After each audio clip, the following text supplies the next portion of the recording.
Hey guys, it's Graham. What's cracking? We interrupt our book posting to analyze the story and the writing in the new Amazon movie Heads of State. Heard about this last week. I started watching it. I got about halfway through and I was like, I want to watch this with my wife. She's going to get a kick out of this. So we started over and watched it in shifts because that's just how life goes. And we finished it yesterday and it was hilarious. This is the kind of movie that I've been looking for a while. It is a purebred action comedy. It hits the notes of both really well. There were some flaws with it, but none of it was the kind of stuff that I expected. And all of the popular complaints of mainstream movies that we've had for the last several years, like few, if any, of them apply here. This was tremendously well done. So the premise is that the American president and the UK prime minister are effectively in a buddy cop movie after they survive an assassination attempt, and they've got to get to the bottom of a conspiracy that is going to destabilize NATO. Now, the whole time through this movie, I was making fun of the hazard of destabilizing NATO and all of the countries pulling out of NATO, and I was like, oh no, don't tempt me with a good time. And then when the villain gave a speech at the end, like, oh, NATO just takes all of our money and our resources and we send our kids to die in this war. And I was like, this is not the speech of a villain. Like, the movie kind of missed on that point. It's like the Vulture from Spider-Man. It's like, he's not wrong. But if you can get past that, and you should, like, the rest of it works just superbly. So John Cena plays the American president. His character was an action movie star in the vein of Stallone and Schwarzenegger in the 80s. And Idris Elba is the prime minister. He's more of a retail politician. He came up the old-fashioned way. He did community organizing, and then he did parliament, and then he ran for prime minister. And his approval ratings are not where he wants them to be, and he's been at the job for about 5-6 years, and he's struggling. And so he resents this guy who just jumped onto the scene and doesn't think that he's very refined and any of that. Like I said, buddy cop stuff. They're at each other's throats, but through the difficulty of the job that they're assigned, by the story, they come to respect each other along the way. And by the end, they team up and they go and fight the bad guy. There's a bad guy. His name is Gradoff. He's an arms dealer whose son was killed in a joint strike between the U.S. and the U.K. And it was through a bit of an intelligence snafu. The guy was trying to acquire plutonium, and they figured, well, he's this big bad evil arms dealer. He must be trying to make a nuke. No, he was trying to get it for his son, who was a scientist and wanted to make a clean energy project.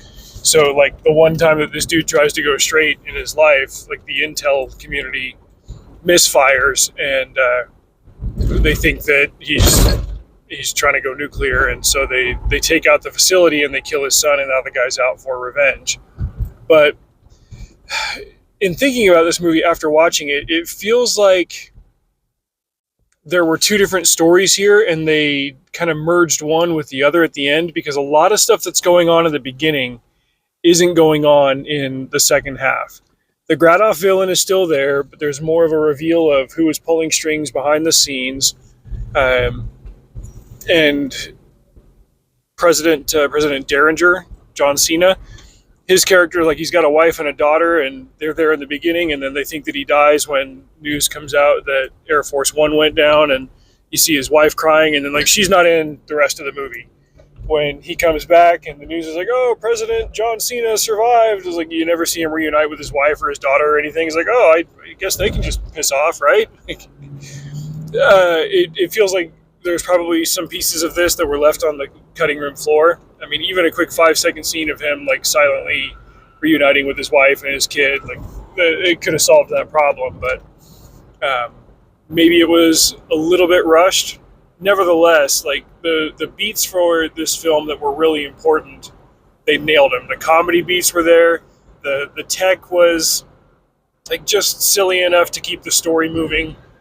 As far as, like, the politics and the world affairs side of it, it was it was very normie oriented. Like if you had not even an evening news understanding of Politicraft, this is the movie for you. Like there's this intelligence leak where a whole bunch of documents come out about like all of the first world nations and the members of NATO spying on each other, and they're all mad about it, and that's why they're threatening to pull out of NATO. It's like, dude, they know this. They all know this about each other. It's like, oh, we got proof that America destabilized our election. It's like, I guarantee you they know this. They just aren't doing anything about it because they can't, and they continue to rely on NATO for resources and for our soldiers to go over there and die in their wars. They very conveniently didn't say the word Ukraine once in this entire movie. Graham, because Ukraine's not in NATO. Dadgummit, you have not been paying attention for the last 3 years. But I digress. All of that stuff is secondary to the main story of this preposterous idea of the UK president, UK Prime Minister and the American president getting stuck in the wilderness and having to unravel a conspiracy, and then they go full gung-ho with firearms and fight a bad guy at the NATO headquarters or this NATO summit in Trieste, Italy, and it nails the spectacle, it nails the characters. The story is just soft enough to keep it moving. There was an effort made, but it's not trying to be a Tom Clancy-esque political thriller where they put a tremendous amount of thought and real-world detail into things. It's just there to give the characters something to play with and the spectacle something to bounce off of. The humor was tremendously well done. The cast was great. Cena does comedy very well. Idris Elba he's there to chew the scenery and swagger around with his charisma and stuff as he does. The main female lead, this actress, I think her name is Priya Chopra Jonas. I've seen her in like one other thing. My wife knows more about her. Apparently, she was like a British Indian like swimsuit model years ago. And when she was 18, one of the Jonas brothers, when he was 8 years old, like saw her on TV. Now he's married to her. She's married to one of the Jonas brothers who's like 10 years younger than her. But as far as like, oh, let's get an attractive actress and put her into an action role, the other role that I've seen her in, I can't remember what show it was. I think it was also an Amazon show, but she was doing this same kind of thing, like spycraft and hand-to-hand combat and gun stuff. She's able to sell that really well. I was like, if you try to get me to watch a 100-pound female like who was it in Brave New World, the Ruth Bott-Saraf character, the Sabra, the ex-widow, I was like, I'm not buying her being able to fight a guy twice her size. I mean, she just doesn't have it. But the way that this Priya Jonas actress plays these kinds of roles, like she sells it really well. Yeah, when she gets punched in the face by a 200-pound guy, she's not just going to shrug that off.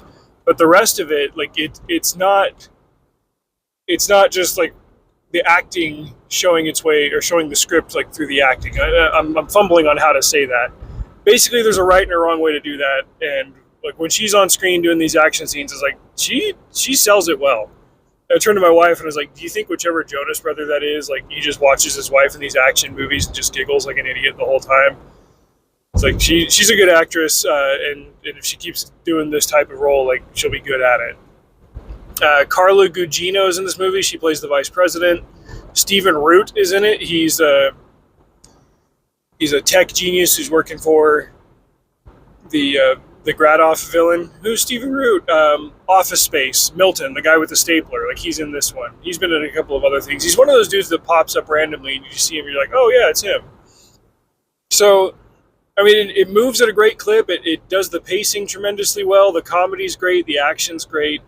The story is fine. There are a couple of hiccups you'll have to get around. Just understand that it's there to be a vehicle for the other fun stuff that you see on screen. And content-wise, it was clean. There was a romantic subplot with Elba and Priya's character. She was an MI6 agent. MI6 is the UK's CIA. MI5 is the UK's FBI. So yeah, she's kind of a CIA field agent, and he worked with her before in Libya, and they've got a past, and they've got to resolve their past while she's rescuing the president and the prime minister and trying to get to the bottom of the plot. And it's got to do with a mission that she was on that went wrong and blah blah blah. Like, it's all fantastic, very well done. Probably one of the best scenes in the whole movie. It was very briefly had Jack Quaid in it, where he plays this CIA agent at a safe house in Poland, and he's just also a gung ho fanboy of John Cena's movies. And so when he gets to meet the president while he's on the job, like he fanboys out, but he also has an action scene where he's got to fight off all these bad guys with guns and with tech and stuff, and it's hilarious. Wholeheartedly endorse this movie. If you've got Amazon Prime, go watch it. No F bombs or anything. There's like some blood and everything, but there's no like blood and guts and gore. Like it plays the PG-13. It toes the PG-13 line. So if you watch it, you'll probably have a great time. So yes, more of this, please. This was a fun movie. Drive safe. See you out there.